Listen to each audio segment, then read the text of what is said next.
liela daļa vecāku novēros, ka bērnu vairāk interesē plaukti un katli, kā piemēram rotaļlietas. Tāpēc, ka viņam interesē praktiska pieredze. Viņš grib zināt, kas ar šiem priekšmetiem notiek. Un vēl joprojām šeit ir aktīvs arī sensori motorais attīstības periods. Tas nozīmē, ka bērns izgaršo caur muti, vēl joprojām liks lietas mutē ļoti normāli, atbilst vecumposmam, nav par ko satraukties.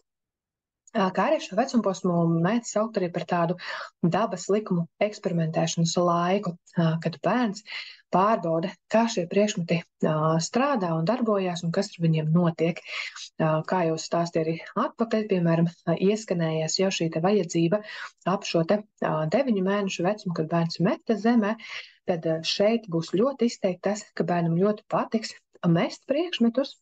Arī man ienāk daudz jautājumu, ko man darīt, kā likt robežas, ja bērns met. Šis nav robežu jautājums, šis ir vajadzība jautājums.